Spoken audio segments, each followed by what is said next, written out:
Tá? Isso acontece muito com a pessoa que ela é portadora do tipo 2. A gente chama de cetoacidose diabética, com letra C. Vou escrever aqui pra gente, ó. Tá aqui na caixa de diálogo, tá?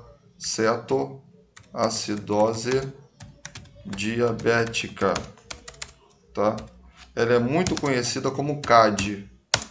Ela se escreve mais CAD do que a cetoacidose diabética. O que é a CAD? A CAD é uma manifestação de hiperglicemia, tá? Alterações neurológicas e também alterações metabólicas, tá? A gente chama de CAD. Ela é mais desenvolvida por hiperglicemia. O que acontece? A gente sabe que quando o camarada ele tem a diabetes, ele tem pouco insulina ou não tem nada. Nesse caso aqui, esse camarada tem um pouco de insulina, mas não vai servir para porcaria nenhuma. Então o que o corpo ele vai fazer? O corpo está pensando que você está com fome. Porque o que faz você se sustentar é quando a insulina pega aquele nutriente e joga para dentro da célula. Sem insulina você não faz isso. Então o que acontece? Teu corpo ele vai fazer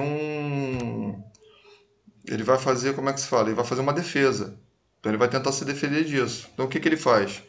Ele começa a estimular a ele começa a estimular a glico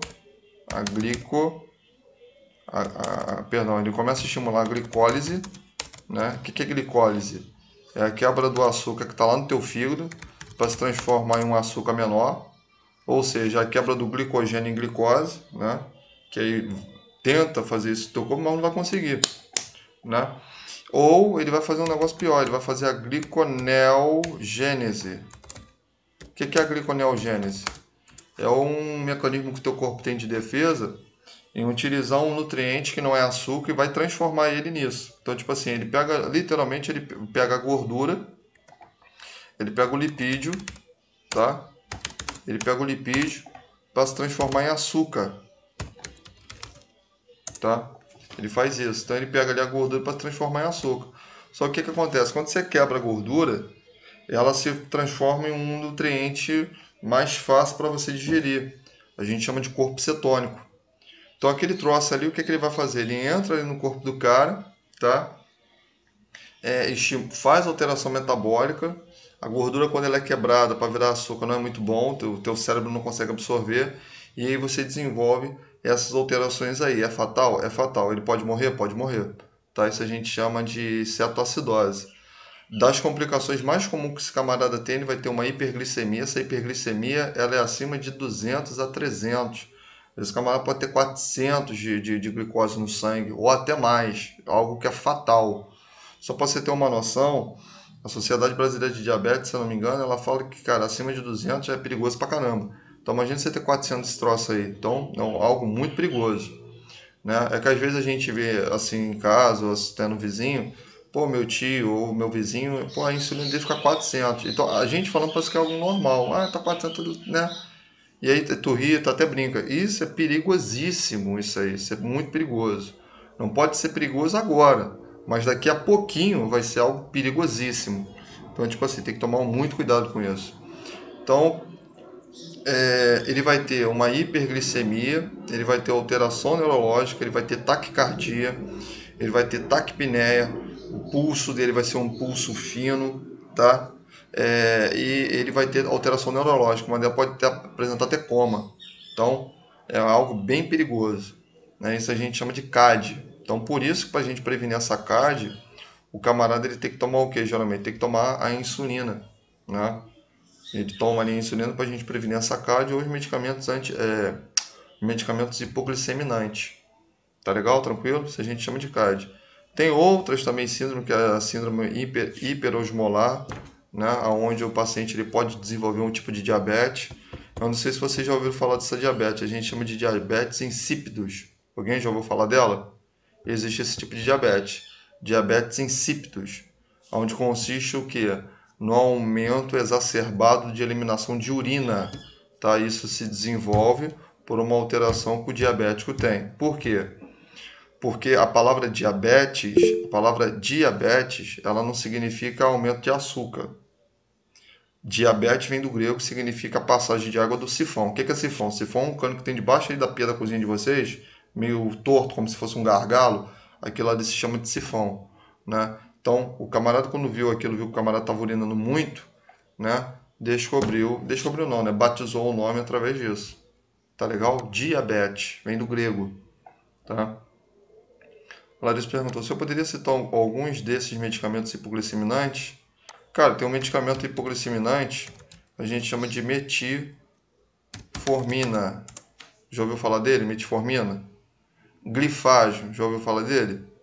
É um tipo de medicamento hipoglicemiante que só é feito para paciente que é do tipo 2, tá? Beleza? Tranquilo? Isso é diabetes tipo 2. Detalhe importante, eu já falei isso para vocês, mas volto a repetir. Não existe esse negócio, quem é do tipo 1 vira tipo 2, quem é do tipo 2 vira tipo 1. Isso não existe, tá? Isso não... Ah, mas me falaram. Aí você pergunta para ele, onde é que tu leu isso? Ah, eu vi na televisão. Viu nada.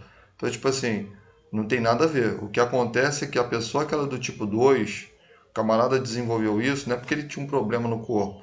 É porque ele, o estilo de vida dele, infelizmente, deu isso para ele. Né? Então aqui não, tudo que você faz no teu corpo, você tem um preço a pagar.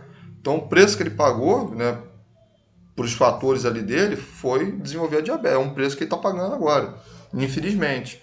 E aí o que que acontece? Ele não... É aquele camarada que, um dia eu vou morrer mesmo, aí come uma porção de besteira, não se cuida, não se trata, fica nesse negócio que um dia eu vou morrer. O problema não é você morrer, o problema é como você morre.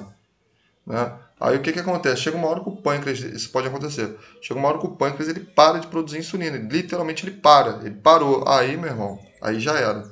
Aí o que que acontece? Ele começa a ser obrigado a utilizar insulina, tá? Onde ele tem que fazer a aplicação. Tudo bem? Não é que ele era tipo 2 e virou tipo 1, negativo. Ele houve o que? Ele houve uma piora do quadro dele. É isso que a gente tem que entender. A diabetes, se não tratada, ela tem um progresso, ela vai aumentando, ela vai aumentando, ela vai aumentando, conforme ela vai aumentando, ela vai trazendo com ela o que? Os amigos. Quais são os amigos? São as complicações. Complicação no rins, complicação na região visual, complicação na região musculoesquelética, enfim, várias complicações eu vou trazendo junto. Conforme eu vou aumentando, qual é a última complicação? Óbito, você morre. Então tem que tomar cuidado, tá? A Ana Clara perguntou: professor, existe diabetes emocional? Existe diabetes emocional. Tá? A diabetes emocional ela existe sim. O que é diabetes emocional? Vamos lá. A diabetes emocional ela vai ser desenvolvida por um fator que é, como é que se fala? Os nervos. Como é que eu vou explicar isso aqui, cara? O teu sistema nervoso ele é mais sensível. Em que sentido? Vamos lá. A parte do teu corpo que mais tem gordura é a região abdominal. É a parte que mais tem gordura. Ah, não, é a minha perna. A parte que mais tem gordura é a região abdominal. E a gordura da região abdominal é o tipo de gordura mais fácil que o teu corpo tem para queimar. Ah, mas porque quando eu corro não consigo? Quando eu falo queimar, não é você que está cheinho, mas você vai ficar magrinho. Não estou falando nada disso. Queimar que eu falo é para utilizar como fonte de combustível, certo? Então é isso que tem. Então o que acontece? Quando o camarada ele tem uma descarga emocional muito grande, o teu corpo ele manda mensagem para esses nervos que eles estão justamente localizados na região abdominal. Então o que acontece? Esse impulso nervoso ele estimula a quebra dos lipídios. É como se fosse um mecanismo de fuga. Né? Ele libera algumas catecolaminas, ele libera adrenalina, noradrenalina, tá? Os hormônios eles influenciam no processo de quebra de gordura, tá? E aquilo ali o que faz? Faz com que você venha a ter uma hiperglicemia, aquela hiperglicemia momentânea, né? Onde você vai ter a famosa diabetes emocional, tá? Eu sou diabético? Não, você não é diabético. A gente batiza como diabetes emocional esse estado de hiperglicemia durante essas alterações humorais. Então, isso a gente chama de diabetes emocional. Lógico que se eu estou fazendo isso, eu tenho que investigar, é onde pede os exames, aqueles exames que eu ensinei para vocês, o teste oral, a glicemia em jejum, desculpa, o teste oral de tolerância à glicose e a hemoglobina glicada. Ele pode pedir um? Pode. Ele pode pedir dois? Pode. Ele pode pedir três? Pode. Depende de quem? Depende do indivíduo que eu estou observando, tá? Então, geralmente, o médico, geralmente ele pede 2 exames ali para ter uma prova e contraprova, para ver se de fato você é diabético ou não. Tá legal? Então isso a gente chama de diabetes emocional. Certo? Beleza? Mas isso existe sim. Isso não é mentira não. Beleza, Ana Clara? Tranquilo? Tranquilo, beleza. Show? Mais alguma coisa sobre diabetes? Larissa, tu me perguntou, quer falar alguma coisa? Não, professor, eu entendi tudo, obrigada. Entendeu mesmo? Entendi. É, É fácil, é porque eu não tinha participado daquela aula. sim. Aí eu fui assistir, aí eu fiquei com dúvida. O que a gente tem que entender é o seguinte, a complicação que o paciente diabético ele sempre vai ter, cara, a pior complicação que ele tem, esse aqui, a complicação neurológica. Perdão, tô escrevendo errado aqui, que eu não enxergo de longe. Complicação neurológica, a complicação que ele sempre vai ter. Sempre a complicação neurológica. Sempre. É onde ele vai afetar tudo. É a pior complicação que esse camarada vai ter, né? Por isso que dá o quê? Por isso que dá coma nesse cara. Dá coma, dá desorientação, né? Esse camarada ele pode ficar num estado de inconsciência, né? Por quê? Porque você tem açúcar, né?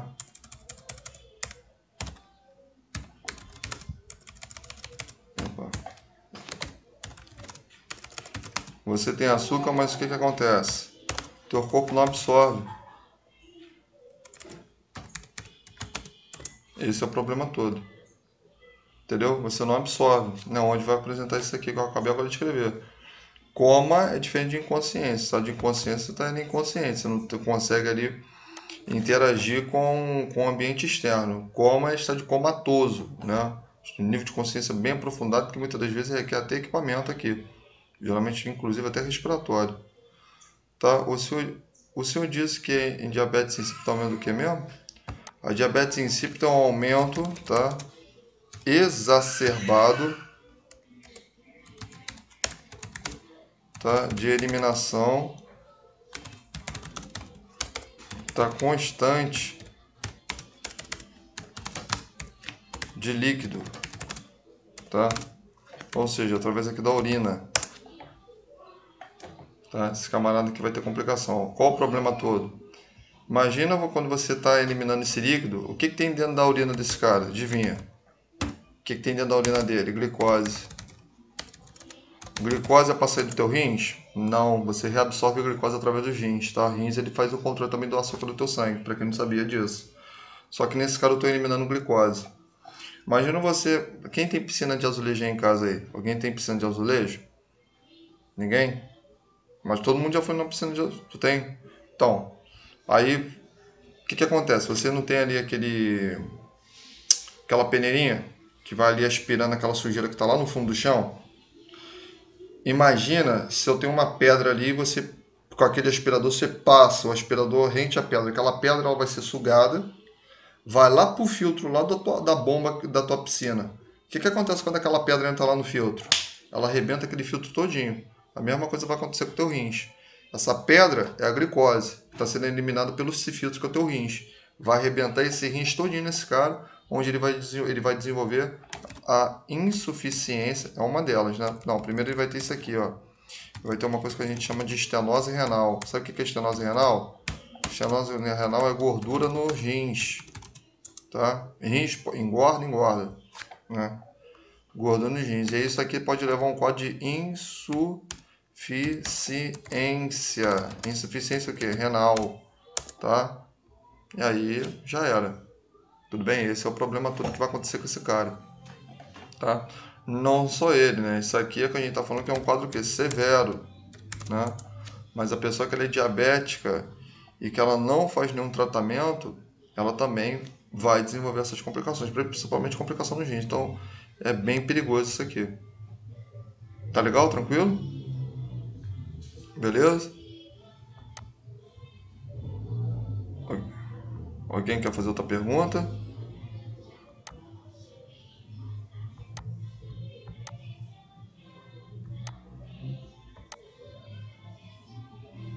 Ninguém? Ana, Larissa, Camila, enfim, pessoal que tá aqui. Quer perguntar alguma coisa?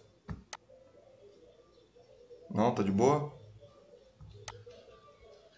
Acho que sim, né?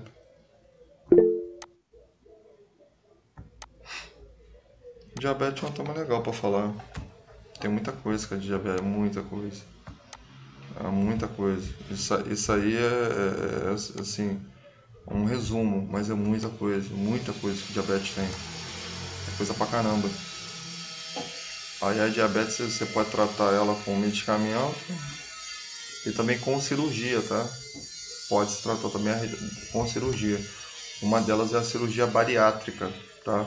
Para o indivíduo que está com uma diabetes bem descompensado, pode fazer a cirurgia bariátrica para perder peso? Não somente, mas também para diminuir essa hiperglicemia, tá? Isso pode fazer, tá? Bom, mas vamos agora aqui. Tá aparecendo aí para vocês, não tá o conteúdo?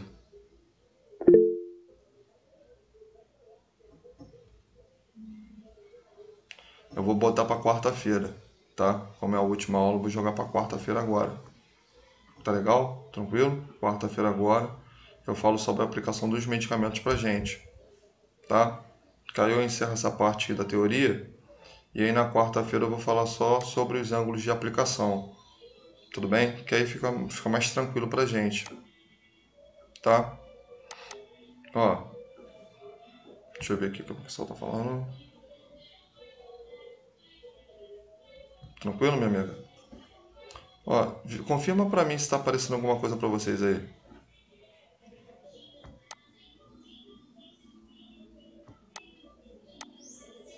Tá aparecendo?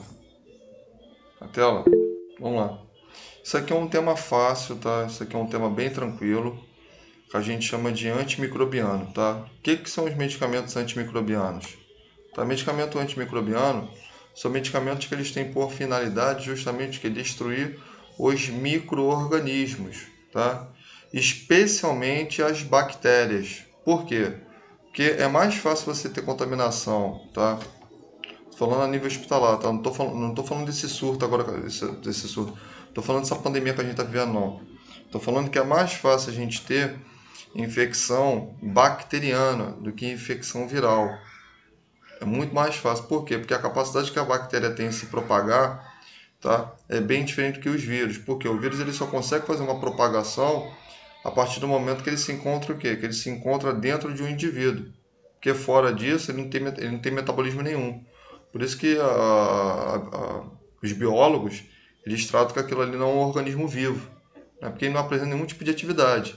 Em comparação à bactéria, a bactéria mesmo fora do corpo do cara, ela ainda apresenta atividade metabólica, né? Algumas, quando elas não estão no ambiente ali favorável à captação de nutrientes, algumas dessas bactérias elas se regridem, tá? Num estado que a gente chama de esporos, que inclusive tem um nome que a gente chama de esporos bacterianos. Nessa forma regressiva da bactéria, algumas podem ficar no ambiente inóspito, ou seja, um ambiente empobrecido de nutrientes, por um período de 1 ano, 2 anos ou até mais, tá? Então isso é bem importante você entender, tudo bem? Pois bem, para a gente falar um pouco sobre os antibióticos, né? Quando os outros falam, estou tomando esse antibiótico aqui para matar bactéria. Nossa, né? Parabéns. Mas o que acontece? A gente tem que entender, antes de tudo, o que é uma bactéria. Tá? Isso que é importante você entender. O que é a bactéria, como é que as bactérias são classificadas. Então, isso é importante você entender. Então, de uma maneira simples aqui, objetiva, tá? Eu estou colocando aqui para a gente, como se fala, esse tipo aqui de slide onde a gente mostra aqui, tá? Em poucas palavras, um exemplo de uma bactéria. Você tem que entender o seguinte, isso aqui, tá? Essa foto aqui que você está vendo, isso aqui não é uma imagem de toda a bactéria não, tá? Isso aqui é uma ilustração. Nem toda bactéria vai ter esses elementos aqui que está destacado para vocês verem. Nem todas, tá? E outra coisa também, a morfologia, o que é morfologia? A forma como ela se apresenta, dependendo do tipo de bactéria, ela vai ter a sua certa individualidade. Por exemplo, nesse caso aqui, você está observando que essa bactéria aqui, ela parece ter um bastão, né? Por ela ter um formato de bastão, a gente a classifica como o quê? Como bastonete, né? Porém, você tem que entender que as bactérias, eu sei que você já aprendeu isso, as bactérias elas têm formato que é arredondado ou oval, a gente chama de cocos, nós temos essas que são em formato de bastão, nós temos umas que são em formatos de vírgulas, que a gente chama de vibrões, né? E dentro dessa morfologia há a sua subdivisão. Por exemplo, duas bactérias em formato oval ou esférico ou oval, né? Duas nós chamamos de diplococos. Essas bactérias em cadeia nós chamamos de streptococcus. Essas bactérias unificadas semelhante não é igual, tá? Igual é uma coisa, ter semelhança é outra, tá? Ela é semelhante a um cacho de uva, nós chamamos de Staphylococcus. Staphylo vem do grego, significa uva, tá? Então a gente chama de Staphylococcus. Da mesma maneira tem a subdivisão das bactérias que nós chamamos de bastão. Bastonete. A gente tem um diplobastonete, a gente tem o diplobacillus, agora acertei. Nós temos os streptobacillus, são os bacilos, né? Esses caras aqui em bastonete em sequência, né? E nós temos os...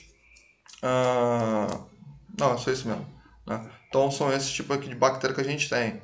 E os vibrões também, né? Os streptovibrões, por aí vai. Então, bom, tirando a parte da morfologia, que isso é pouquíssimo irrelevante aqui para a explicação, o que a gente tem que entender é as características das bactérias. O que você tem que entender? A bactéria ela apresenta um poder, tá? Que a gente chama poder de patogenicidade. Então, o que é patogenicidade? Patogenicidade é a capacidade que uma bactéria tem em levar doença ao indivíduo, ou melhor, em causar um tipo de adoecimento. Então, isso a gente chama de patogenicidade. Tem bactérias que apresentam um poder de patogenicidade maior, outras apresentam um poder de patogenicidade menor. Então, isso é importante você entender. Outra coisa, as bactérias elas apresentam enzimas. Tá? O que é uma enzima? Tá? A nível universal.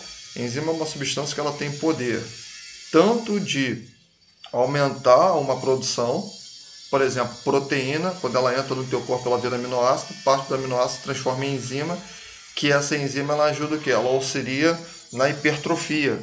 Por isso que o camarada, quando ele acaba de malhar, ele toma ali o whey protein para ficar o quê? Hipertrofiado.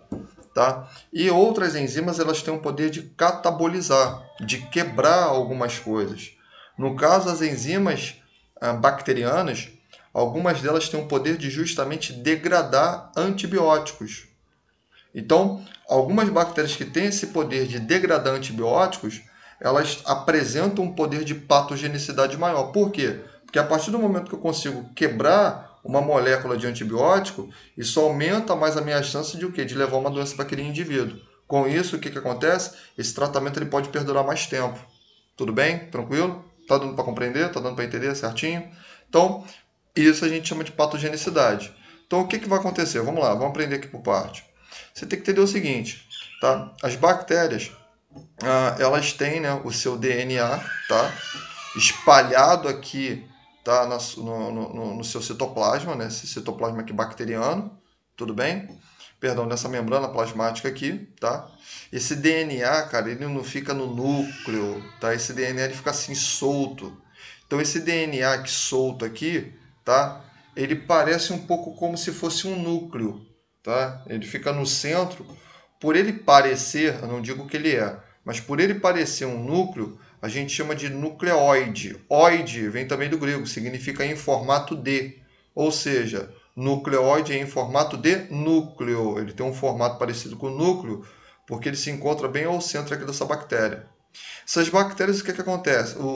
As suas organelas elas ficam soltas, não tem divisão, igual a célula animal, que é tudo bonitinho. Né? Retículo endoplasmático rugoso, retículo endoplasmático liso, lisossomo, ribossomo, centríolos, é tudo bem separadinho um do outro, né? Núcleo, nucleoide, nucleotídeo. Então o que acontece? Tudo bem separado.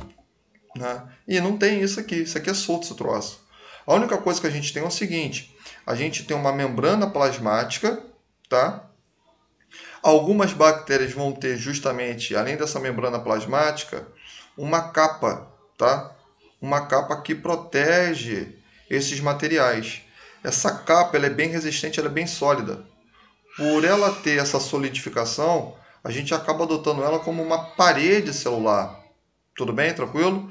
Então, o que acontece? Tem bactérias que essa parede aqui ela é mais robusta. E tem outras bactérias que essa parede é o quê? Ela é mais delgada, mais fina. né? Aqui é que mora a situação. As bactérias que apresentam uma parede mais robusta, a gente chama de bactérias gram-positivas.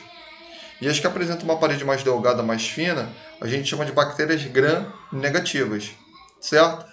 Essa característica que a gente chama de gram-positiva, gram-negativa, não é porque alguém olhou para a bactéria e falou, vou chamar você de gram-positiva. Olhou para outra e vou chamar de gram-negativa. Não foi nada disso. O que acontece quando o camarada está fazendo especialização não, quando ele está se formando ali em técnico, em análises clínicas, né, que a gente chama de técnico de laboratório ou técnico de patologia. O que acontece? Vamos supor que você está doente, você que está me assistindo, você está doente. Você vai para o hospital e aí tem um grande índice que aquela doença sua seja uma doença o quê? Microbiana. Só que eu tenho que investigar que tipo de micro-organismo está causando essa doença em você. E aí o médico ali ele solicita uma amostra, uma cultura, né, do exame seu. Então ali eu vou, né, pego ali um swab, estou dando exemplo, faço uma cultura aqui na região nasal aqui sua, colho essa amostra e levo lá para o laboratório.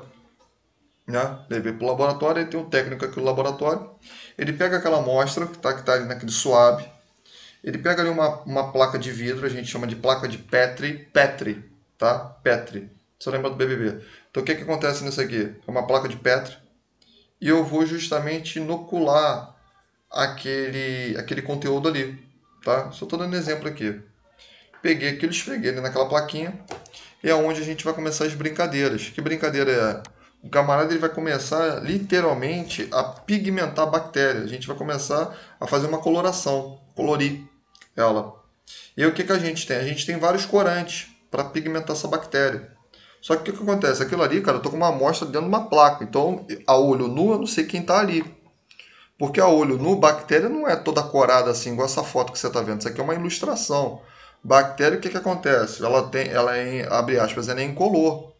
Essas fotos que você vê bactéria cheia de desenho, cheia de fotos, cheia de figura, aquilo ali foi tudo pigmentado, tá? Mas enfim, você pega aquela placa ali, você joga ali um corante, um corante que tem uma tintura azul, que a gente chama de azul de metileno. Você joga aquilo ali, aguarda uns 2, 3 minutos, tá? Para aquele corante se fixar naquela plaquinha, certo? Vai lavar aquilo ali para escoar o corante. Depois você vai colocar ali um fixador, né? O que é fixador? Para essa tintura penetrar, né? naquela placa. E depois aí você vai lavar aquela placa de novo, né? Você vai descolorir aquela placa, né? Através de uma substância que remove, né? A quantidade ali de corante na plaquinha para ela não ficar suja para outra pigmentação. E depois você vai pegar um outro corante que a gente chama de vermelho safira, tá? Vermelho safira. E aí você vai colocar ali, lava a placa, vai utilizar uma substância fixadora e aí você vai colocar lá no microscópio. Quando você joga ali no microscópio, o que você vai ver? Você vai ver que tem bactéria que ela está em vermelho e você vai ver bactéria que está em azul. O que aconteceu nesse processo? Aconteceu foi o seguinte: as bactérias que têm uma parede mais robusta, o corante consegue penetrar dentro dela. Entendeu? Consegue penetrar dentro dela. Quando penetra dentro dela, aquele corante ele começa a se cristalizar. Forma cristais de azul de metileno. Com isso, o que acontece? Como vai se cristalizar o corante dentro dessa parede aqui bacteriana, ele não consegue sair. Então, uma vez corado, corado será. Tudo bem? E há outras bactérias, certo? O que elas vão fazer? Elas conseguem justamente ser coradas por um corante que a gente chama de vermelho safira. Essas bactérias, a mesma coisa vai acontecer. Esse corante ele consegue penetrar ali dentro, vai se cristalizar e essas bactérias também serão coradas. Logo, você consegue justamente observar a característica de cada uma. Essa finalidade que o vermelho safira vai ser pela bactéria que tem uma parede mais fina, o azul de metileno pela parede mais delgada, isso tem a ver justamente com a formulação daquele corante, que eles são destinados justamente para isso, certo? Mas aqui para você entender, basta isso aqui que tá bom. Então, eles vão se cristalizar, vai se solidificar, vai se cristalizar de dentro, perdão, e pronto. A gente vai conseguir ver a distinção entre um e outro. Por isso que a gente chama de gram positiva e por isso que a gente chama de gram negativo. Tudo bem? Até que tá entendendo? Vou prosseguir ou não? Fala a verdade.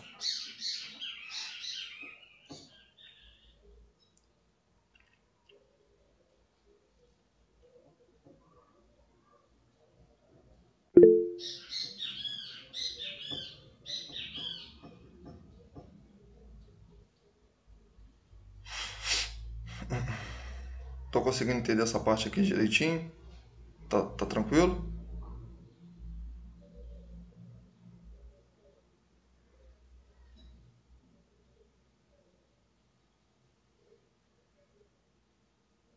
Restante aí do pessoal, tá conseguindo entender também? Ou não? Pode falar, tá?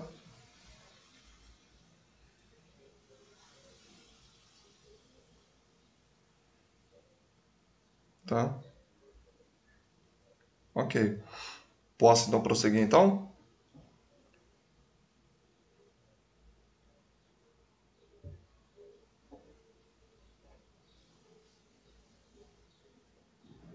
Beleza, então vamos lá, vou prosseguir, hein? Bom, então a gente tem essa distinção, por isso que a gente chama de gram positivo e outra a gente chama de gram negativo. O que acontece? O que vai conferir com que uma bactéria venha a ter uma parede robusta ou delgada é justamente pela presença de uma substância aqui, ó, que a gente chama de peptidioglicano. Peptidioglicano é o que vai fazer com que essa parede celular bacteriana venha a ser mais grossa ou ela venha a ser mais fina. E é aqui que mora a questão. Por quê? Não tem a bactéria gram-negativa, que a parede é fina? Ela tem essa finura, ela tem essa simetria, por quê? Porque, infelizmente, eu não tenho uma grande quantidade de peptidoglicano nessa parede. E aqui você consegue ver essa divergência aqui, ó, entre uma e outra. Ó. O que você vai ver? Olha só. Isso aqui em amarelo, tá? É justamente a substância que a gente chama de peptidioglicano. Tudo bem? Tranquilo? Isso aqui é o peptidioglicano. E isso aqui é a membrana plasmática da bactéria. E como a gente viu aqui, ó, o azul é o peptidioglicano. E esse troço aqui amarelado aqui, ó, é justamente a membrana celular. Se você está conseguindo entender, você observa que há um espaço entre o peptidioglicano e a membrana celular. Esse espaço entre o peptidioglicano e a membrana celular a membrana plasmática da bactéria, a gente chama de espaço periplasmático, é o nome dele.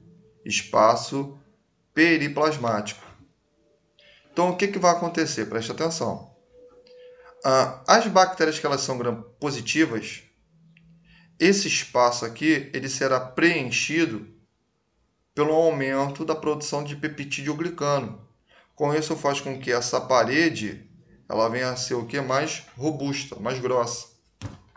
Já a bactéria que ela é negativa, eu tenho o quê? Eu tenho uma produção baixa de peptidioglicano. Com isso, o que vai fazer? Eu tenho um aumento do espaço, tá?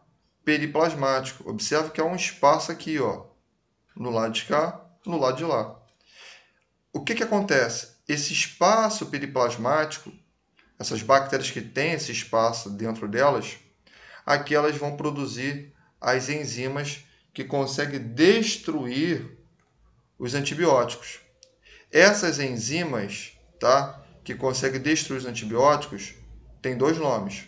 Tem dois nomes que eu vou escrever aqui para vocês. Tá? A gente chama de beta-lactamase e o outro é o beta-lactâmico. Tá? Qual é a finalidade dessas duas enzimas? Destruir, tá, o que? Antibióticos. Tudo bem? Tranquilo? Ou seja, isso faz com que essa bactéria venha a ter um certo poder de resistência. Tudo bem? Tranquilo? Então a gente chama de espaço periplasmático. Deixa eu voltar aqui. Opa, foi mal. A gente chama de espaço periplasmático. Com isso, o que você conclui aqui comigo? Você conclui que as bactérias gram-negativas, o que acontece? elas têm um poder muito maior de causar doença no corpo da pessoa. As bactérias gram-negativas. Então, doença bacteriana, que ela é através de bactéria gram-negativa, a letalidade dela, perdão, a patogenicidade dela é muito maior. Professor, fala, dá um exemplo de bactéria gram-negativa. Gram-negativa, dá um exemplo aí para mim aí. Isso aqui é gram-negativa, né? Gonorreia. Gonorreia é feita através ali de corpos gram-negativos. Tá? Ela tem um potencial de patogenicidade muito grande quando não há um tratamento. Ela penetra ali na cavidade uretral, seja do homem ou da mulher, destrói ali as células epidérmicas daquela região, por isso que tem um aumento de uma secreção purulenta, esbranquiçada. Tá? A palavra gonorreia, gono, vem do grego, significa esperma. Tá? Reia vem o quê? Vem de aumento, secreção. Então, secreção de esperma. Por quê? Porque naquela época, antes de Cristo, o que aconteceu? O camarada via aquilo ali no órgão genital do homem, pensava que o camarada estava tendo secreção de esperma, e não era. Era secreção mesmo da infecção. Então ele batizou esse nome de gonorreia. Então, né, aqui está a etiologia da palavra para você. Gonorreia significa isso, ao pé da letra.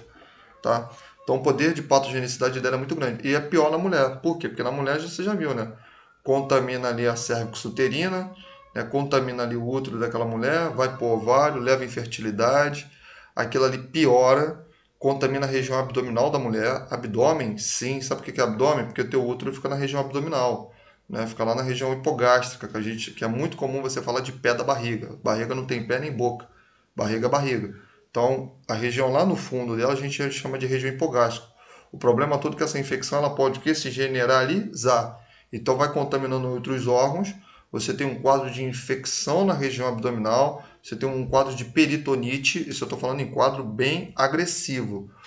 E, muitas das vezes, aquilo ali vai para o fígado da mulher. Contamina o fígado da mulher da necrose. Gonorreia mata.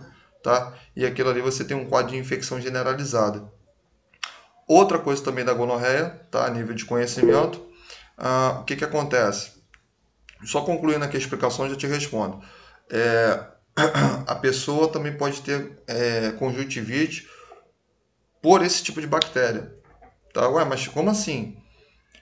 Um dos casos mais comuns, não vai pensar besteira não, um dos casos mais comuns é quando a mamãe ela tem esse tipo de infecção e perdão, eu tenho uma gestante, ela tem essa infecção, não houve um tratamento, enfim, não teve uma orientação, e ela faz ali o parto ali natural. Então o bebê ele passa ali no canal vaginal e aquela secreção acaba ali sendo inoculada onde? No olhinho daquele bebê.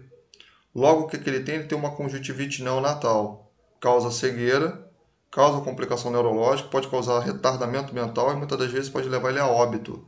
Tá? Por esse tipo de situação. Então existe sim, tá? Conjuntivite por gonorreia. Só que nessa característica de que forma? Neonatal. Não vai pensar pelo lado da bobeira, não. Né? Fica aqui no mais concreto.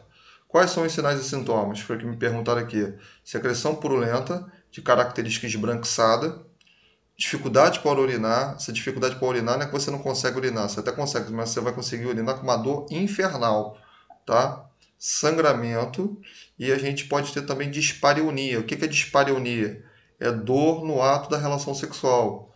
Né? Um indivíduo ali ele vai tentar fazer relação sexual, só que não consegue, ele interrompe a relação por muita dor no órgão genital, dói muito, então ele interrompe ali. Sem contar também que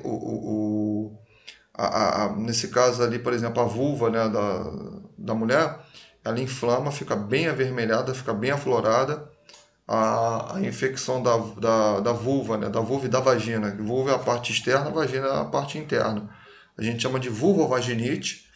E no homem ele vai ter ele vai ficar com a glande dele demasiada, bem avermelhada e bem dolorosa, tá? São os quadros ali que a gente tem de gonorreia. Fora ali também o quadro da febre. Então, são as características clínicas dela. Mas a característica principal dela é secreção purulenta. De que característica? Bem esbranquiçada ou leitosa, tá? Isso pode acontecer. Tudo bem? Tranquilo? Show? Então é um tipo de bactéria gram-negativa que eu trouxe para vocês aqui como exemplo. Tudo bem? Tranquilo? Beleza? Deixa eu ver aqui, verificar aqui o pessoal. Foi, Natasha? Pegou?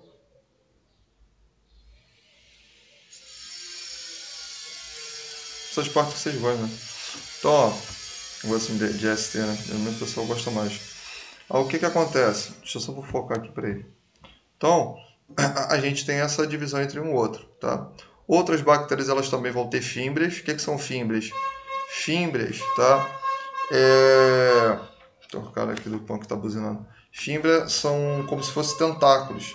Elas servem para fazer com que a bactéria ela venha a ter fixação, desculpa. Fixação. Ela consegue se fixar em um ambiente, tá? Isso também facilita o poder de penetração dela. Por exemplo, a bactéria da gonorreia, ela é uma bactéria que ela tem grande quantidade de fímbrias distribuídas a todo o teu corpo, tá? Isso permite ali a capacidade dela se fixar no tecido. Por isso que ela vai dar isso aí nos caras, tá? Nos caras que eu falo nas pessoas. Tá? Sem contar também que esse tipo de estrutura permite com que, é como se fosse um braço, ela permite distribuir o material genético dela para outra bactéria. Tá? Isso aqui permite um tipo de relação que a gente chama de relação sexuada. Tá? A bactéria não faz só relação assexuada, não. Sexuada também pode dar. Então isso a gente chama de fímbria. E por final, a gente tem aqui, que essa imagem aqui está pouquinho. Por final, a gente tem aqui um tipo de, abre aspas, perna, que permite a locomoção dela, que a gente chama de flagelo. Esse flagelo ele pode ser distribuído ao longo do corpo, tá? Ou pode ser distribuído apenas uma parte ou nas duas partes, depende ali da bactéria, tá? Quanto mais flagelo ela tem, mais poder de locomoção, de infestação ela consegue dar ali no indivíduo. Tudo bem? Tranquilo? Então o que vai acontecer aqui? Como você está aprendendo comigo que a gente tem uma porção de bactéria com cada tipo de estrutura, a gente tem justamente o que? Medicamentos, tá? Que vão atuar nesses locais que eu estou ensinando a vocês. Tudo bem? Então vamos aqui pelo primeiro? Vamos lá. Existe uma classe de medicamento que a gente chama de beta-lactâmicos. Ó, beta-lactâmico vem da onde? Vem do espaço periplasmático. Qual é a função desse camarada aqui, beta-lactâmico? A função desse camarada aqui, beta-lactâmico, é justamente o que? Destruir o anel enzimático que é produzido nesses espaços aqui da bactéria. Ou seja, ele tem uma efetividade muito maior aonde? Nas bactérias aqui que a gente chama de bactéria... a efetividade vai ser muito maior na bactéria gram-positiva. Por que gram-positiva? Porque o espaço aqui é menor e ele também apresenta também um pouco de efetividade nas bactérias gram-negativas. Então ele consegue destruir esse anel enzimático dela. A gente chama de antibióticos beta-lactâmicos. Um exemplo de antibiótico beta-lactâmico, penicilina.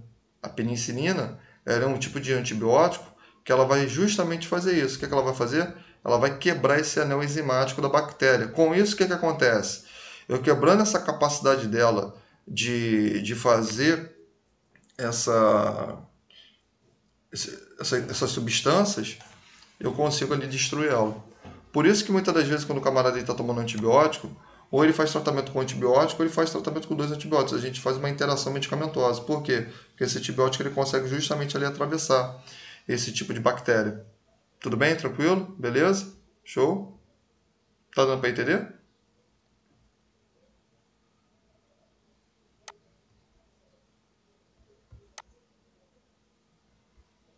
Tô entendendo direitinho, gente? Fala a verdade aí. Estão conseguindo fazer esse link da explicação com o antibiótico ou não?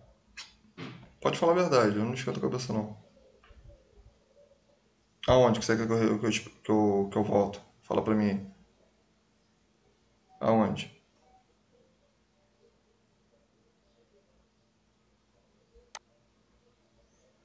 Penicilina? Vamos lá. Ó, vou voltar aqui pra tua. Voltou de novo a gravação normal?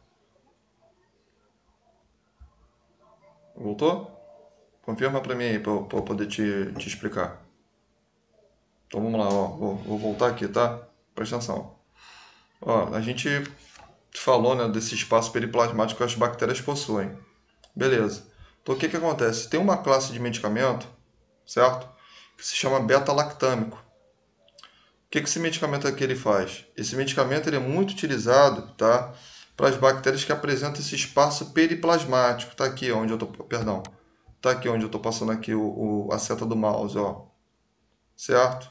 Por quê? Porque nesse local aqui, onde as bactérias conseguem justamente produzir enzimas que destroem alguns antibióticos, né? Quer dizer, a maioria. Então, o que, que acontece? Esse medicamento beta-lactâmico, ele consegue se ligar ao anel enzimático, certo? Dessa bactéria, e com isso, o que, que ele vai fazer? Ele vai deflagrar, ele vai quebrar esse anel enzimático. Ou seja, diminuindo justamente o seu poder de patogenicidade. Com isso, ele consegue destruir esse tipo de bactéria. Um exemplo de antibiótico, a gente tem as penicilinas. Tá? As penicilinas, né, elas têm uma efetividade muito grande nesses tipos de bactéria que apresentam essas enzimas, né, beta-lactamase e beta-lactâmico, nesse caso as gram-negativas. Tudo bem? Bom, além desse antibiótico que ele vai justamente atuar nos espaços periplasmáticos, né, nas enzimas bacterianas, eu também tenho um outro tipo de medicamento que a gente chama de glicopeptídeos. Olha só, você é uma pessoa inteligente. Glicopeptídeo tem a ver com o quê? Com peptídeo-glicano. O que é o peptídeo-glicano? Peptídeo-glicano é justamente a substância que vai configurar o quê? A grossura, né, dessa camada da parede celular. Então, o que acontece? As bactérias gram-positivas, embora elas não venham apresentar essas enzimas, tá? Ou seja, o poder de patogenicidade dela é menor, mas mesmo assim eu tenho que ter um antibiótico que consegue o quê? Perfurar essa parede. Por quê? Porque a parede dela aqui é muito mais robusta. Então, o que acontece nos antibióticos glicopeptídeos? Eles justamente eles vão inibir a produção dessa substância. Com isso, o que acontece? Eu consigo quebrar essa parede dessa bactéria. Tudo bem? E ali ele consegue ali justamente penetrar ali no material genético dela, inibindo ali seu crescimento e também favorecendo a destruição. Exemplo de antibiótico, vancomicina. Tudo bem? A vancomicina ela é um tipo de antibiótico glicopeptídeo que vai fazer essa funcionalidade. Por isso que eu falei para vocês que esse tipo de antibiótico aqui, que está em laranja, ele tem o quê? Uma efetividade muito grande nas bactérias gram-positivas. Tudo bem? Tranquilo? Beleza? Tá dando para entender? Professor, dá um exemplo aqui de bactéria gram-positiva para a gente. Cara, gram-positiva você tem vários. Por exemplo, a gente tem os estafilococos, né? Você tem o Staphylococcus aureus, você tem o Staphylococcus epidermidis, tá? E ó, aí olha só, numa coisa você consegue correlacionar para outra. Por que que quando você vai fazer a punção venosa no indivíduo, tá? Você vai ali fazer o medicamento no indivíduo, por que que você tem que utilizar o álcool, tá? A 70%? Quem é que sabe aí? Por que que você tem que utilizar o álcool a 70%? Por quê? Quem é que sabe me dizer por que que você tem que utilizar o álcool a 70%? Tem a ver com essa explicação aqui, tá? Tem a ver com tudo isso aqui que eu estou ensinando. Por quê? Quem é que sabe me responder isso aí? Porque ele mata a bactéria? Isso a gente sabe, mas por que que você vai utilizar ele? Professor, Oi, eu não sei se está certo, pode falar. mas para limpar o local, para quando eu colocar a agulha eu não levar mais bactérias para dentro do corpo do indivíduo? Boa, tem a ver sim. Tem a ver. Tá certo.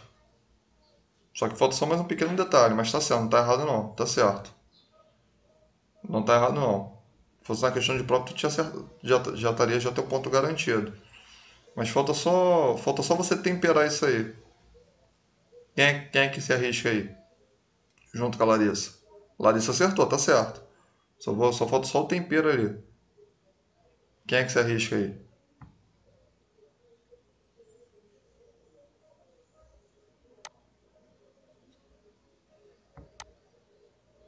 Ninguém? Todo mundo tem uma oxicala, né? E aí, ninguém? Débora, Ana Clara, Amanda, Jéssica, Natasha Pamela Roma, Thaísa. Ninguém? Não é ninguém, né? Vamos lá. Porque o que vai acontecer? Ó, vocês já tiveram biossegurança? Biossegurança vocês já tiveram ou não? Sim, mas foi online. Foi online? Tá. Vocês... Vamos ver se vocês lembram desse troço aí.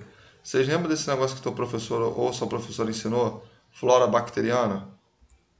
Lembra disso? Flora bacteriana. Sim. Muito bem. O que acontece? O que é a flora bacteriana? Né? A presença de bactéria que você tem ali na tua pele, certo? Aí você tem que estar ali na camada superficial, que você está ali na camada profunda, ok. O que acontece? Existe só um pequeno detalhe. Existe uma bactéria que você tem no teu corpo, vou escrever ela aqui para vocês aqui, ó. Se não me engano é estafilococcus. A gente chama de estafilococcus, né? Epidermidis. Epidermidis, estafilococcus epidermidis. Onde é que essa bactéria ela vive? Ela vive nas camadas da epiderme. Ou seja, na primeira camada de pele que você tem. A gente chama de estafilococcus epidermidis. Quando ela está na tua pele, ela está de boaça, ela não faz nada no teu corpo.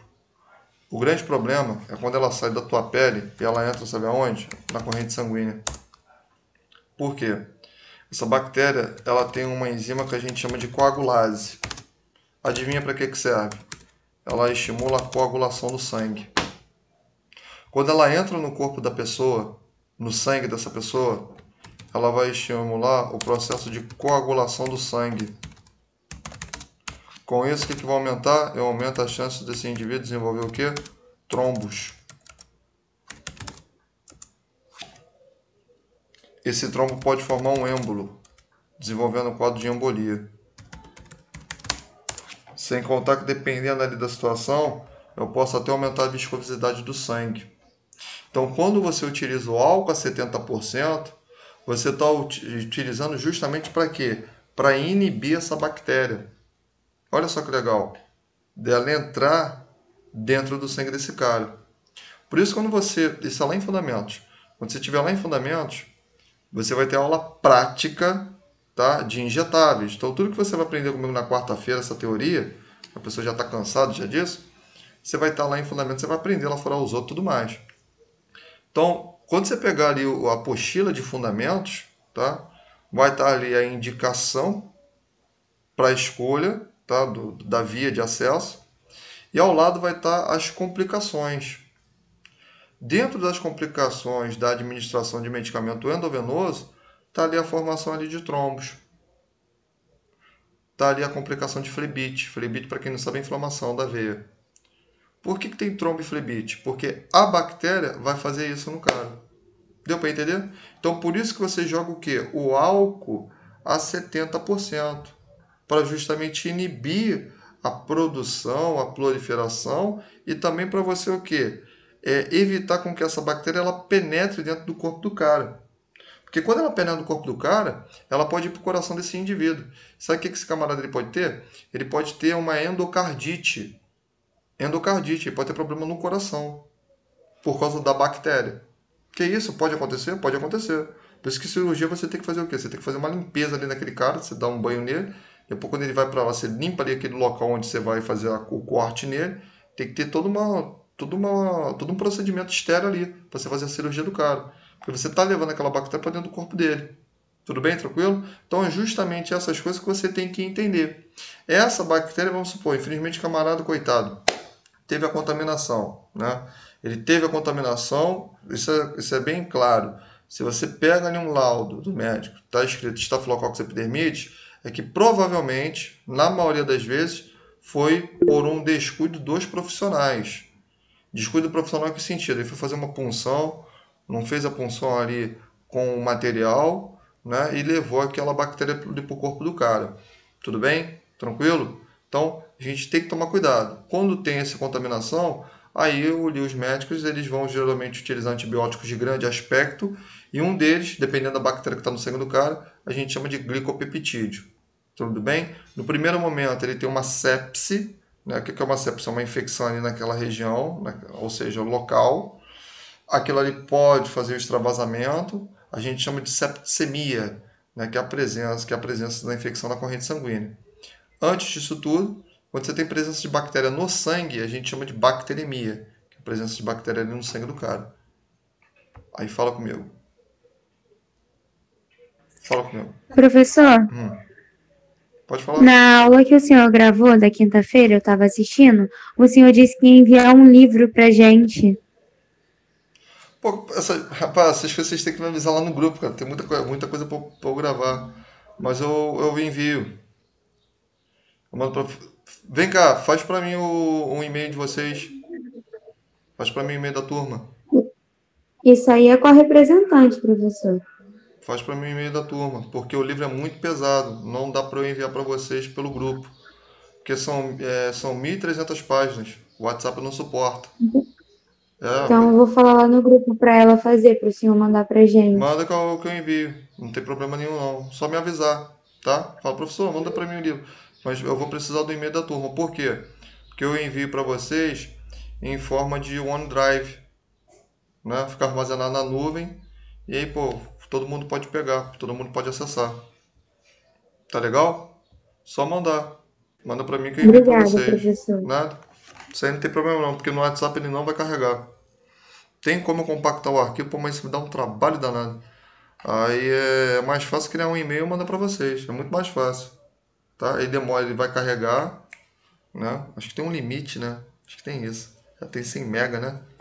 Tem isso. Faz o seguinte, manda pelo Google. É até melhor, faz o e-mail do Google, que o Google não tem esse negócio de quantos megas, né, você envia.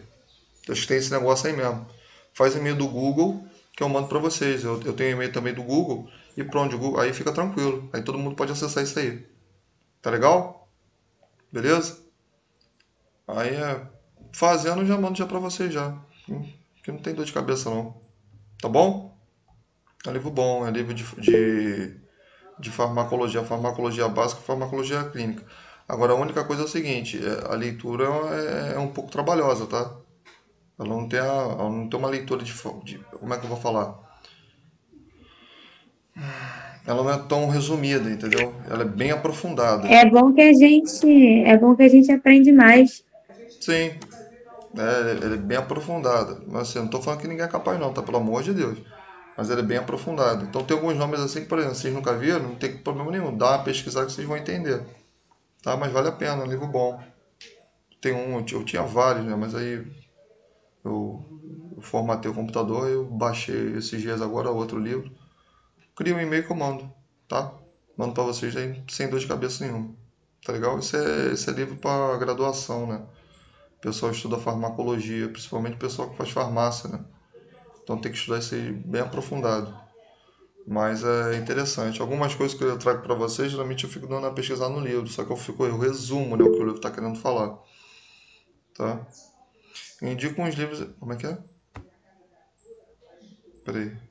Eu indico uns livros acessíveis para comprar para gente, professor, para complementar. O que? Farmacologia?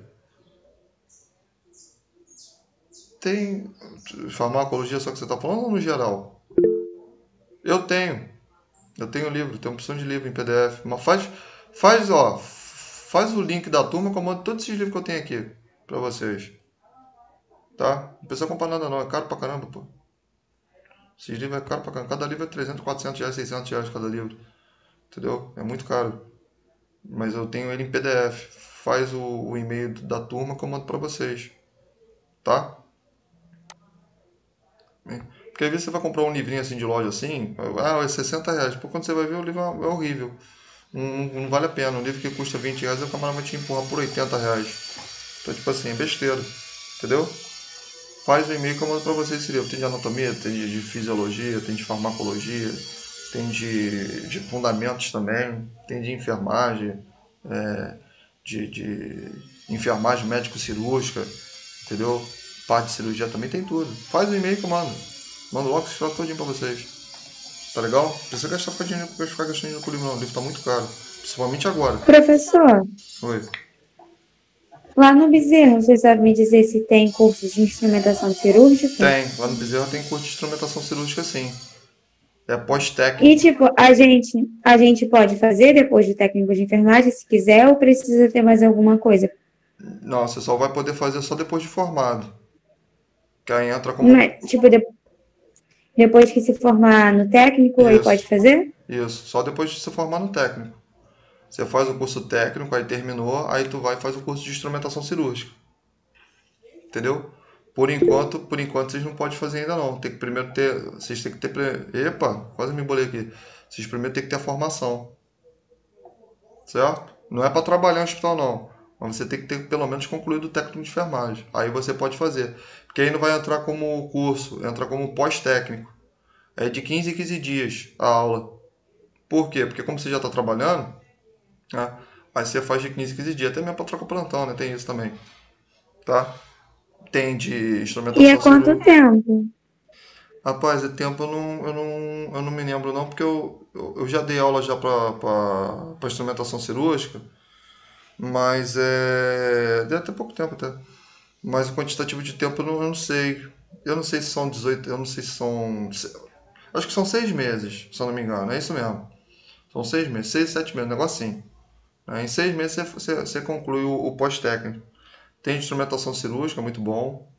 Tem de enfermagem do trabalho, bom pra caramba também. Na época quando eu era técnico para fazer, não fiz, dei bobeira. E tem de neonatal também, tá? Tem de CTI, se eu não me engano, CTI emergência. São esses cursos que eu me lembro, né? Tem esses aí, tá? Tem também de necrópsia também. Quem dá é até o professor Jorge. São esses cursos aí que a gente tem, tá? Aí é baratinho. Mais barato que o curso técnico. É baratinho tu faz isso aí. Aí 6 meses, por 15, 15 dias, vocês não vão nem sentir, né? É mais Quem aprofundado. dera que pudesse fazer junto. Não, agora, agora dá não. Tem que esperar um pouquinho. Entendeu? Mas rapidinho passa. O ano já acabou já. Mês que vem já é dezembro. Ano Natal. 2021 tá aí de novo. Foi? Vamos lá. Vamos voltar aqui para terminar. Então, ó. A gente tem esse medicamento aqui que a gente chama de glicopeptídeos, tá? Eles vão atuar justamente nessa barreira aqui. E aí, tem o panfleto. Querendo, depois vocês dão uma ligada. É porque assim, negócio de preço, essas coisas eu não sei. De coração eu não sei. Senão eu vou passar aqui uma falsa informação. Dá uma ligadinha depois lá pra escola, ou entra lá no Instagram lá da escola, que lá tem os negócios assim dos preços tudo bonitinho. Entendeu? Porque essa parte assim burocrática, eu já não entendo mesmo. Entendeu? Isso é só mesmo com a parte administrativa da escola, tá? Mas tem uns cursos legais. Instrumentação cirúrgica é um curso bom, vale a pena.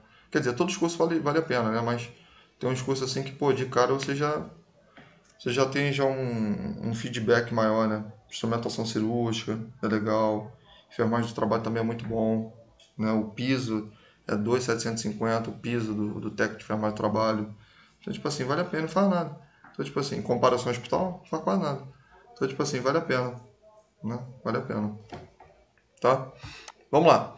Então, ó, a gente tem justamente isso aqui, beleza? Aí aqui, ó, eu coloquei aqui a diferença, né? Gram positiva, né? A parede, né, de peptidoglicano, em comparação negativa, ó, ó o espaço que você tem aqui, né? Aí que tem aqui, ó, uma imagem, né, só pra gente verificar, ó. Peptidoglicano é tudo isso aqui, membrana plasmática, ó, da gram negativa, ó. Peptidoglicano é essa linha aqui, ó, escurecida, tá? E aqui a gente tem a membrana plasmática. Você vê que há um espaço. Olha a diferença desse para esse. Né? Diferença entre um e outro. Tudo bem? Vamos aqui para outra aqui. Tá?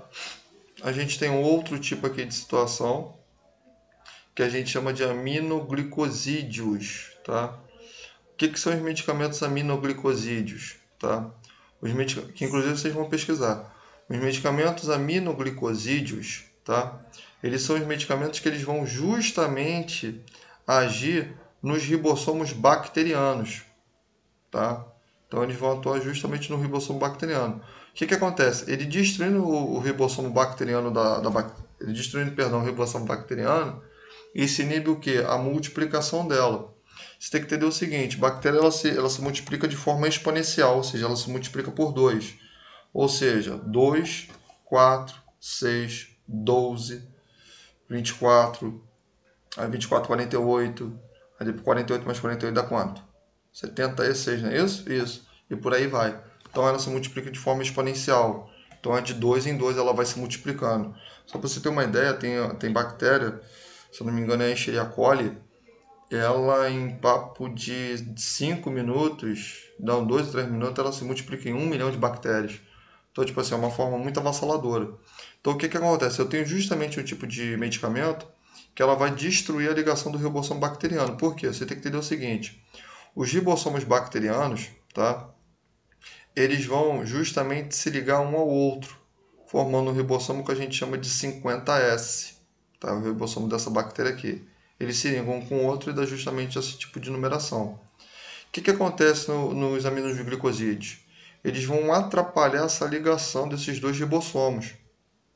Então ele vai fazer o quê? Ele vai fazer justamente uma má leitura.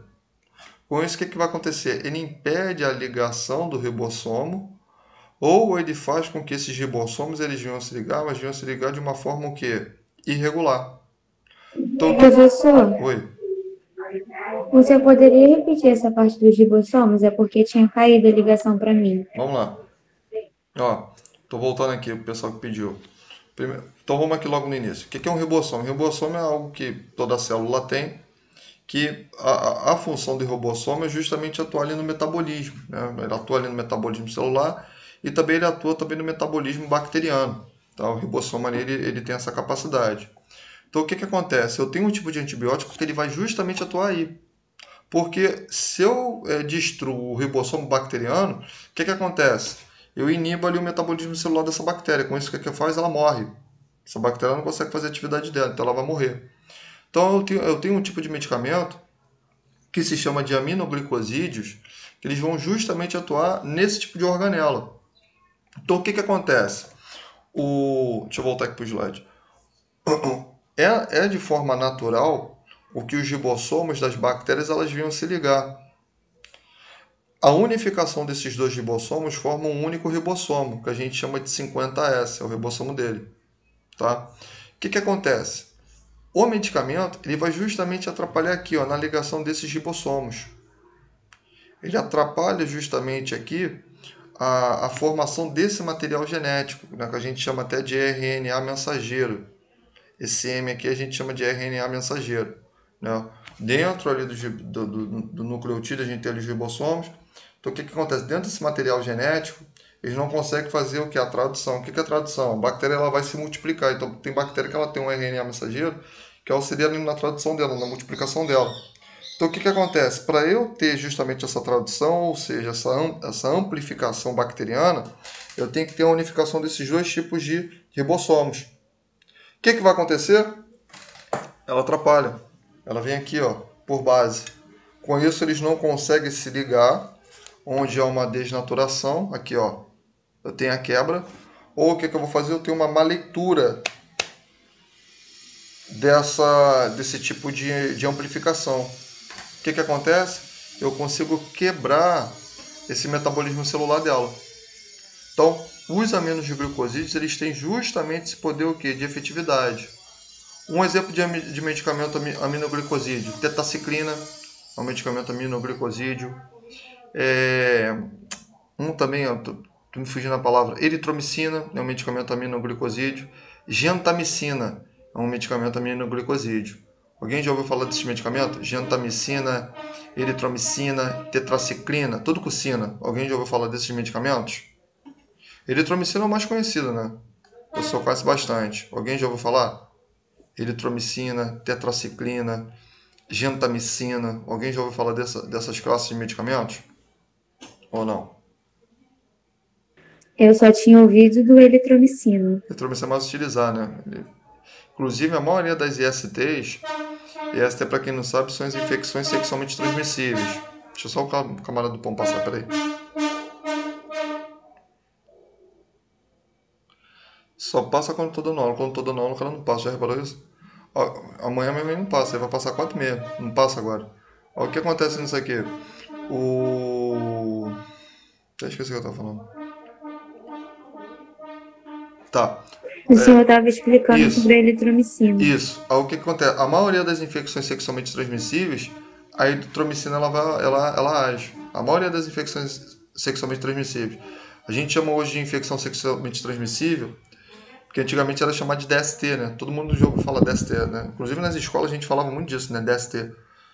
Por quê? Porque a gente sabe que a pessoa ela pode desenvolver a doença, mas muitas das vezes ela não vai fazer a manifestação na outra pessoa. Tem isso também. Sem contar também que tem doenças que elas atacam o sistema reprodutor do indivíduo, mas necessariamente para ela desenvolver ela não precisa ter uma relação sexual. Por exemplo, candidíase. Candidíase, para a pessoa desenvolver, ela não precisa ter uma relação sexual, no caso da mulher. Né? Você tem ali o surgimento desse tipo de fungo, né? A candidíase é um fungo, se chama Candida albicans, é o nome dela. Ela se desenvolve ali por vários fatores, um deles é a desregularização do pH vaginal. Então, quando o pH ali você tem uma caída, ele vai se tornar ácido, pode ser através da alimentação, e a alimentação influencia bastante, tá? A mulher ela tem esse surgimento e ali, infelizmente, ela desenvolve a doença, né? Ou seja, não precisou ter uma relação sexual. Lógico, dependendo ali do parceiro ou da parceira que está convivendo com ele repassa, né, esse tipo de micro-organismo a um indivíduo. Mas o desenvolvimento não é obrigatório ser sexualmente transmissível. Por isso que a gente mudou essa palavra de DST para IST. Beleza? Tá tranquilo?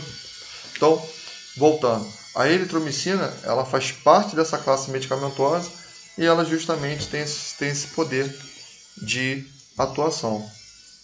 Tudo bem? Tranquilo? Alguém quer perguntar alguma coisa? Alguém quer falar alguma coisa? Conseguiu compreender isso aqui ou não? Pode falar, fala a verdade, hein? Não vai mentir não.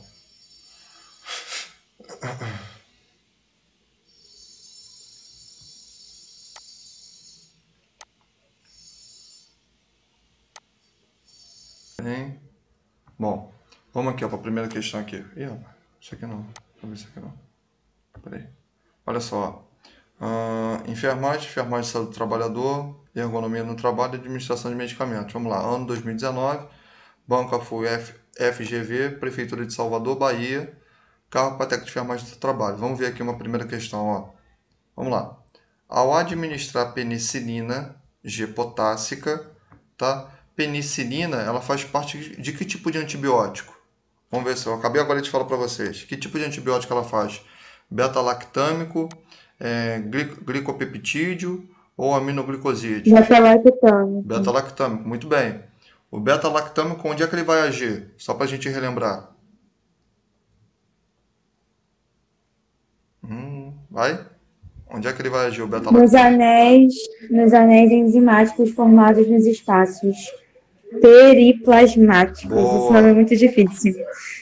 boa, isso aí, espaço periplasmático, onde vai é isso eu escrevi aqui no quadro, onde vai produzir para vocês as enzimas beta-lactama ou beta-lactamase, né? Tem bactéria que produz as duas. Aí vamos lá, então aqui você já sabe quem é a penicilina. Muito bem, aí ele está falando o seguinte, o profissional de enfermagem, isso aqui é importante, ó, penicilina G potássica, qual vai ser o local A gente vai aprender isso, mas só que eu quero fazer um teste aqui com vocês. Qual vai ser o local de aplicação da penicilina?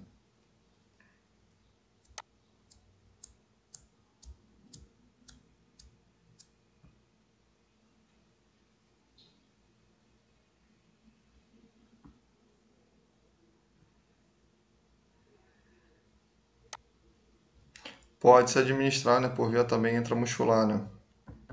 Pode também se administrar. Vamos lá. O profissional de enfermagem, então, ó, ao administrar penicilina, a gente sabe a via, né, uma das vias, a gente sabe também a classe dela.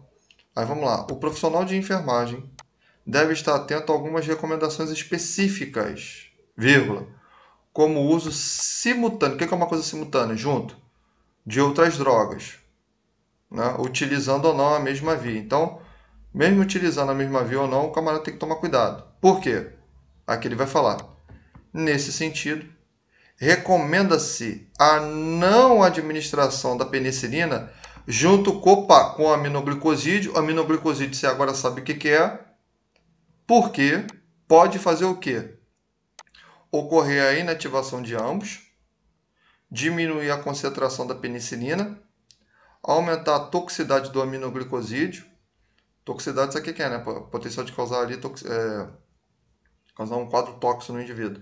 Aumentar a toxicidade da penicilina ou diminuir a ação do aminoglicosídeo. Ó, aminoglicosídeo nem tem. Aqui, ó, é amino. Cadê o nome dele? Aminoglicosídeos. Aqui ele botou aminoglicosídeos, né? Aqui é gli, aqui ele botou cli, né? Aminoglicosídeos. Então a letra D já está errada, já que ele fez isso aqui de maldade. Então, ó, dessas quatro aqui, qual que ao teu ver você marcaria se você estivesse fazendo essa prova? E aí? Não se pode administrar penicilina junto com aminoglicosídeo porque pode apresentar o quê? A inativação, diminuir a concentração da penicilina, aumentar a toxicidade do aminoglicosídeo ou aumentar a toxicidade da penicilina? Letra A eu já descartei que está errado. E aí, para você, qual que você marcaria?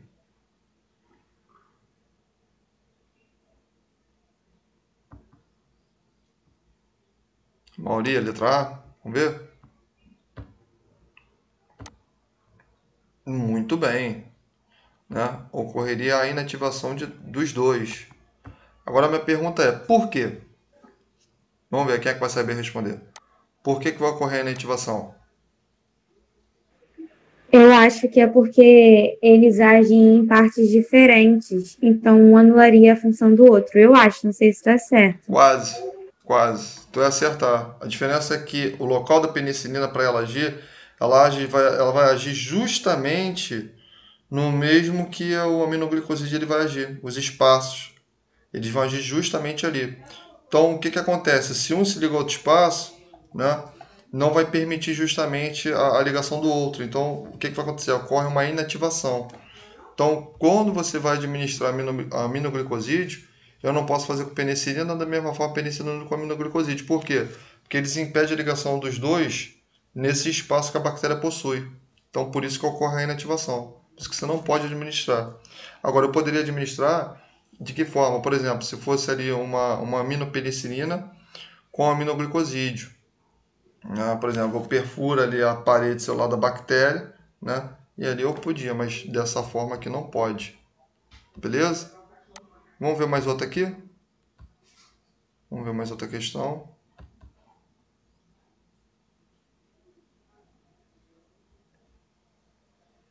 Aqui de farmácia. Vamos ver aqui. Mas aqui eu quero de... Vamos ver aqui. Eu quero de antibióticos, né?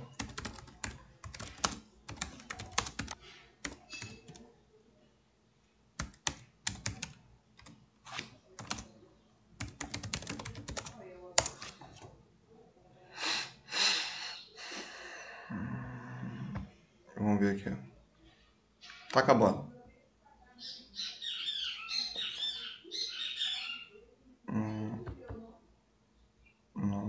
Não, esse aqui fala sobre CCH, que aí não tem nada a ver com a gente. Vamos ver aqui. Vamos para mais outro? Vamos.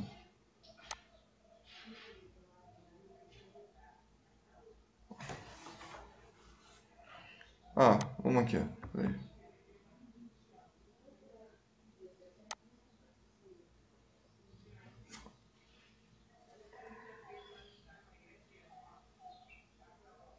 Olha só que coisa legal, ó. Tem coisa muito aqui bacana. Vamos fazer algumas aqui? Vamos lá. Então, ó, vamos fazer essas aqui para encerrar. Depois eu vou ver algumas aqui em relação aos aminoglicosídeos. Ó, vamos lá. Ano 2017, ó. Foi para cargo para enfermeiro, mas a gente pode utilizar a Prefeitura de São Pedro, São Paulo. Ó, relacionado a medicamentos, o termo posologia indica, letra A, estudo das doses. Letra B, tipo de reação do organismo ao medicamento.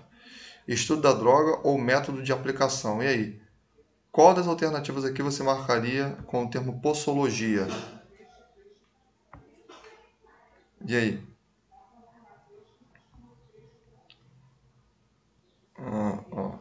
Larissa falou que é letra D. Restante aí de vocês aí, qual que vocês marcariam se vocês fossem fazer essa prova aqui?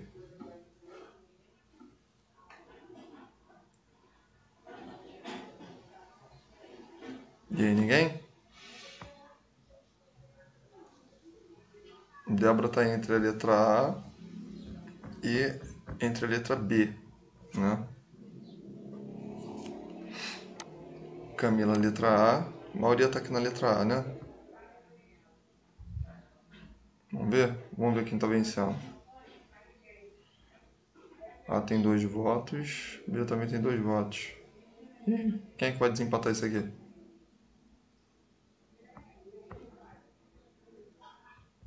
Vamos ver? Letra A.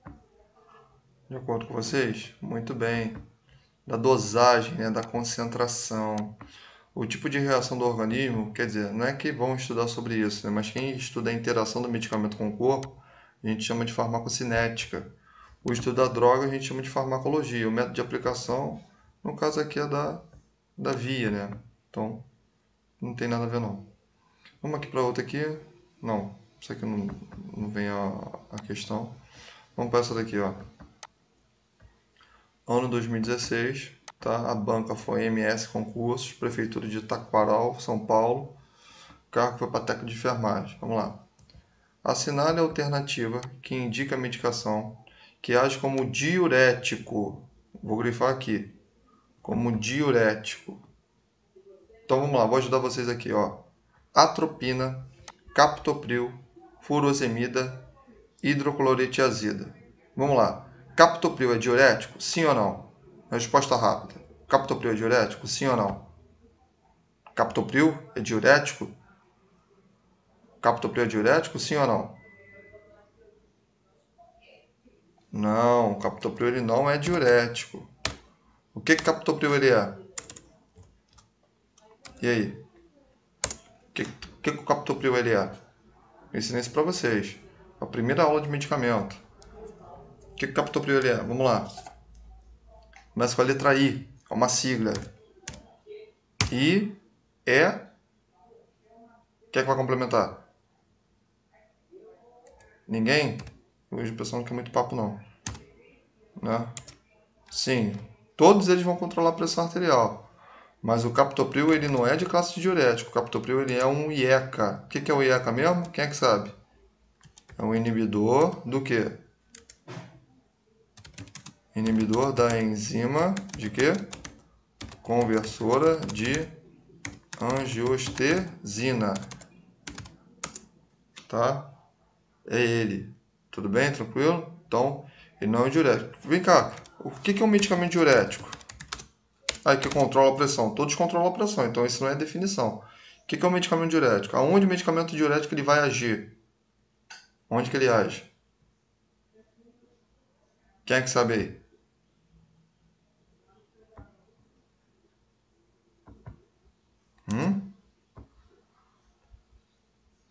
Boa, nos rins. É isso aí. O medicamento diurético ele atua nos rins, tá certo. Né? Então, captopril é diurético? Não, captopril não é diurético. Então, captopril cai fora. Atropina. A atropina, ela nunca foi diurético, nem vai ser diurético. A atropina é um medicamento que é um medicamento inotrópico. A atropina é muito utilizada, sabe aonde? Na ressuscitação cardiopulmonar. Tá? Ela é um medicamento que ela é um medicamento condutor. Tá? A atropina é um medicamento condutor. Né? Então, é um medicamento inotrópico. Toda vez que você falar inotrópico, aqui vai fazer condução de estímulo elétrico ao coração. Então, a atropina cai fora. Então, esses dois aqui não são. Furosemida é? Furosemida é. Furosemida é o Lasix. Hidroclorotiazida é um diurético? É um diurético, também chamado de HCTZ. Tá? HZTZ, perdão. Então, o que acontece? São medicamentos aqui diuréticos. Isso aqui foi as aulas que eu gravei para vocês, até mandei. Então, vamos lá. Ó. Assinale a alternativa que indica a medicação que age como diurético, da classe dos tiazídicos, utilizado nos casos de pressão arterial sistêmica e edema. Seu uso pode levar à hipocalemia. Muito bem. Qual desses dois diuréticos aqui, eles são diuréticos tiazídicos? Furosemida ou hidroclorotiazida? E aí? Qual que vocês acham? Letra C ou letra D?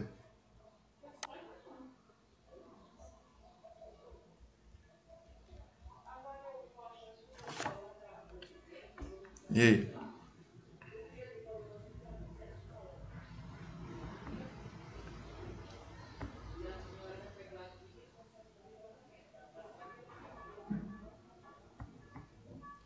Letra C de casa, vamos ver? Letra D de bola, né? Tiazídico, hidroclorotiazida, furosemida era o que? Da alça de Helen, tá? Tem isso aqui, ó. Grava bem isso aqui. Isso aqui eu vou colocar na prova de vocês, tá? Qual o medicamento que ele é tiazídico, qual o medicamento que é da alça de Helen, qual o medicamento poupador de potássio. Isso aqui eu vou colocar na prova de vocês. Por isso que eu tô mandando vocês pesquisarem sobre os medicamentos. Tá legal? Tranquilo? Beleza? Para terminar, para fechar com chave de ouro.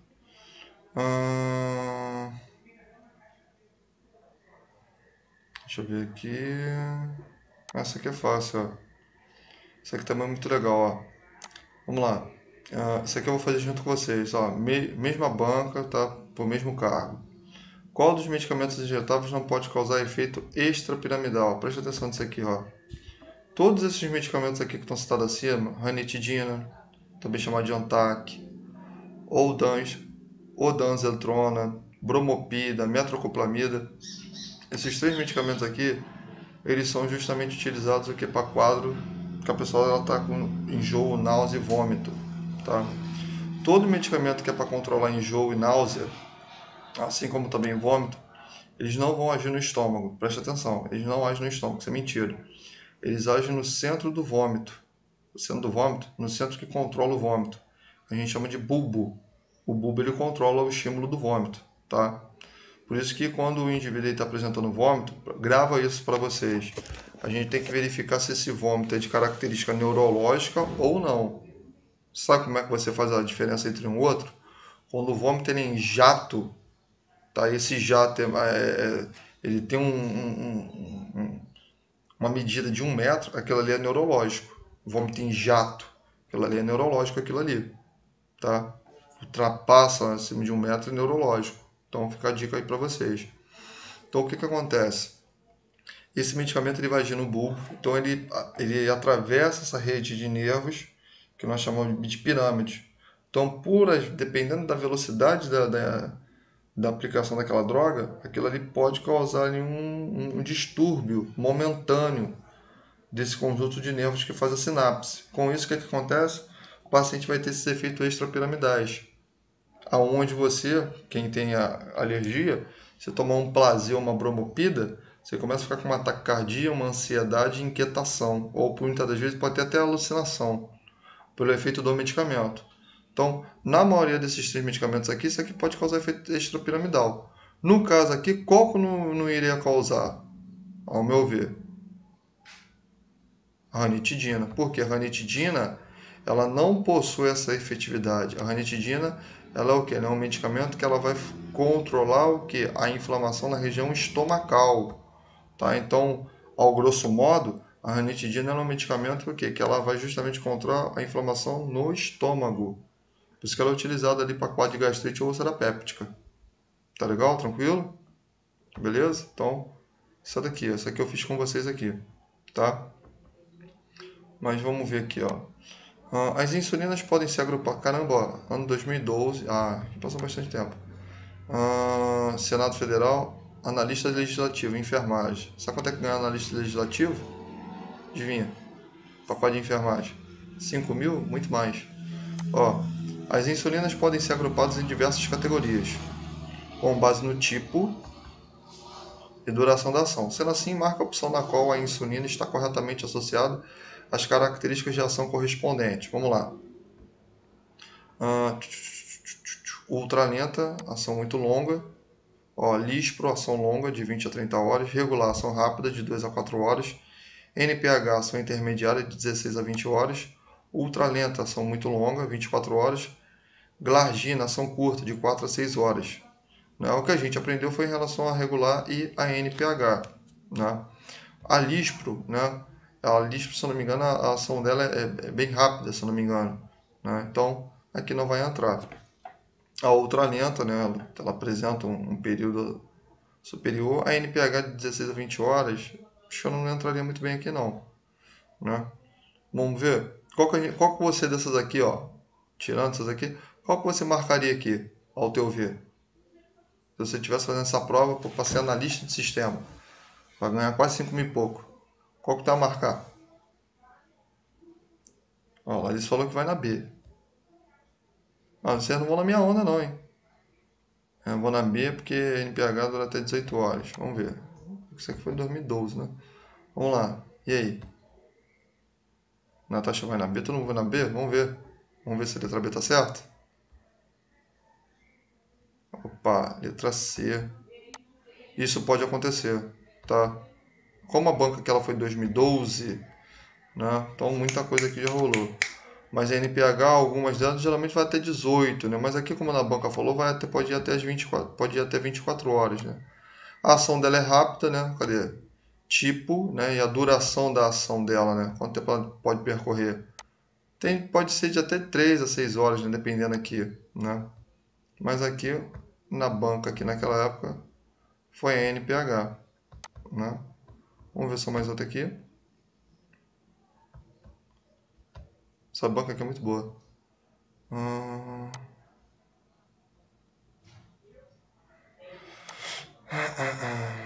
Esse aqui é legal, ó. Ano 2019, Protect Mais, Prefeitura da Princesa, Santa Catarina. Os antibióticos atuam em infecções bacterianas, lógico. Podem ser bacteriostáticos. O que é um bacteriostático? Que inibe o crescimento da bactéria. E bactericidas, que matam as bactérias. É um exemplo de medicamento desse grupo, bacteriostático e bactericida.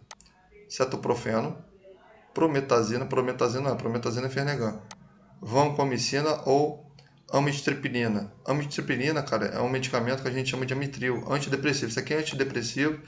Isso aqui é um medicamento que ele é histamínico e também ele pode ser utilizado para distúrbio psicológico, tá? Prometazina é Fernegan. Isso aqui é Fernegan, isso aqui é medicamento para depressão. Cetoprofeno, cara, ele tem o seu poder, mas ele é muito utilizado para medicamento ortopédico, né? Então, nesse caso aqui, sobrou a vancomicina. Vamos ver se a vancomicina é? Vancomicina, muito bem. Né? Então, a vancomicina ela tem tanto poder bacteriostático, como também poder bactericida. Essas 3 classes aqui que eu marquei, elas não são caracterizadas como antibióticos. Tudo bem? Vamos ver aqui. E tá bom, né? Tá bom. Também senão vai passar muito aqui do horário para vocês. Foi, a Larissa falou vancomicina, só vancomicina. Epa, prometazina é Fernegan. Prometazina se chama Fernegan. Tá? Fernegan a gente também pode chamar de prometazina. Tá legal? Tranquilo? Show? É muito utilizado para paciente que tem distúrbio psicológico. Mas Fernegan não é histamínico? Ele é histamínico, histamina, para quem não sabe, é antialérgico. Ele é. Mas no paciente que ele tem distúrbio psicológico, né, distúrbio psiquiátrico, o médico ele passa muito uma ampola de haloperidol. Haloperidol a gente chama de Aldol, tá? Ele é muito utilizado para paciente que tem distúrbio de alucinação. Professor, o que é alucinação? Escuta e ouve coisas que não existem. Nossa, escuta e ouve coisas foi ótimo. Escuta e vê coisas, né, que não existem. Muito para paciente que tem quadro alucinógeno. Tá? Então a gente faz isso. Mas qual o problema desse troço? Que ele causa muita impregnação. O paciente fica impregnado. Ele fica com um estado como se fosse parkinsoniano. Ele tem a musculatura dele fica bem enrijecida. Então, para evitar esse tipo de intoxicação, a gente dá com Fernegan, para evitar essa complicação ali nele. Mas se ele tiver isso o que? Que você acabou agora de falar. Aí a gente dá um medicamento que a gente chama de Cinetol, tá?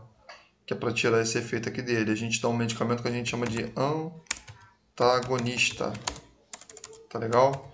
O que é medicamento antagonista? Que tem ação ao contrário. O que é medicamento agonista? Que tem ação que favorável. Tudo bem, pessoal? Tranquilo? Deu para entender todo mundo? Suave na nave? Pegou? Alguém quer falar alguma coisa? Alguém quer falar? Teve gente que já saiu já. Tranquilo? Deu para entender um pouquinho? Deu, né? De boa, né? Show de bola. Quarta-feira é a nossa última aula, tá? Deus quiser a gente vai terminar isso aí na Santa Paz. Faz o exercício com calma. Uma coisa que eu vou pedir para vocês. Vocês copiaram aí no caderno, tirou foto aí da gravação? Manda para mim no grupo, quer dizer, manda por favor, né, no grupo de vocês, explica tudo bonitinho o trabalho, tá? Para ninguém se perder, por favor, tá?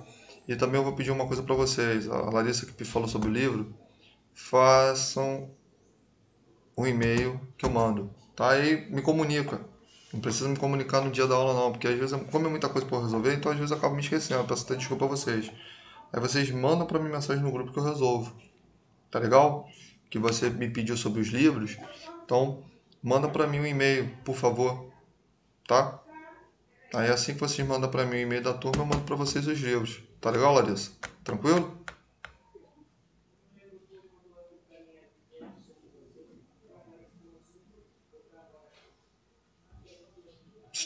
vocês? Ah, tá. Tô ouvindo. Beleza. Então, não esquece não. Faz e manda mensagem pra mim lá no grupo. Assim que estiver pronto, eu mando. Tá? Agora só depende de vocês aqui.